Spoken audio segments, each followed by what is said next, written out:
कल जो काम नीतीश कुमार ने किया वो देखना बड़ा दिलचस्प हो जाता है। आमतौर पर यही होता है कि जब भी चुनाव होते हैं, जनादेश आता है, उस वक्त जो भी मुख्यमंत्री या प्रधानमंत्री होता है, केंद्र में जब ऐसा होता है तो उस वक्त का प्रधानमंत्री और राज्यों में मुख्यमंत्री कैबिनेट की बैठक बुलाते हैं।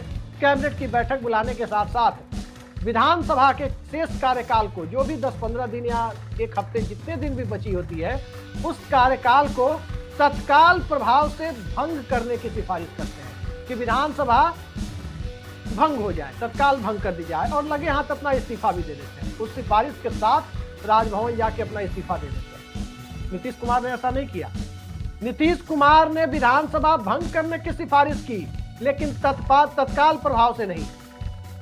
विधानसभा को 19 तारीख से, यानी 17 तारीख को नीतीश कुमार ने 17 नवंबर को सिफारिश की और कहा कि इसे 19 तारीख को भंग कर दिया जाए। भाई 2 दिनों का समय क्यों? और लगे हाथ उन्होंने इस्तीफा भी नहीं दिया। ये बड़ा दिलचस्प है बिहार के बारे में जानना, क्योंकि विधानसभा का कार्यकाल तो 22 नवंबर तक है। नीतीश कुमार इस बात को जानते हैं कि विधानसभा जब तक भंग नहीं होगी, गवर्नर नई सरकार के गठन की प्रक्रिया को शुरू नहीं कर सकते।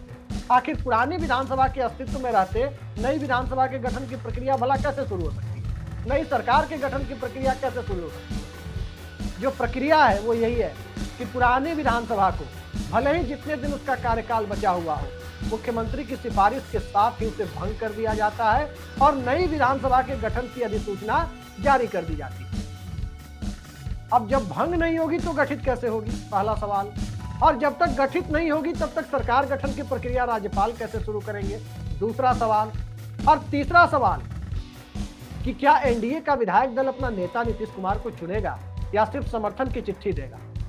ये सारे सवाल उलझे हुए हैं, लेकिन उलझे हुए सवालों के बीच नीतीश कुमार की जो 3 शर्तें हैं और जिन 3 शर्तों ने बीजेपी को पूरी तरह से हिला दिया है, आइए जरा उसकी चर्चा करते हैं। पहली शर्त, नीतीश कुमार मुख्यमंत्री पद की शपथ लेंगे, लेकिन भारतीय जनता पार्टी जो चाहती है कि नीतीश कुमार अपना एग्जिट प्लान, यानी मुख्यमंत्री पद छोड़कर शांतिपूर्वक तरीके से, सम्मानजनक तरीके से भाजपा को आने वाले 6 महीने या 1 साल में पावर ट्रांसफर कर दे, उस डील पर सहमत हो जाए। इस डील पर सहमत होने के लिए नीतीश कुमार तैयार नहीं है, तो चाहे बीजेपी के समर्थन से या महागठबंधन के समर्थन से या कोई टूट फूट छोटे दलों में कराकर वो मुख्यमंत्री पद पर 122 के नंबर का जुगाड़ बिना बीजेपी के भी कर लेंगे और कार्यकाल पूरा कर सकते हैं।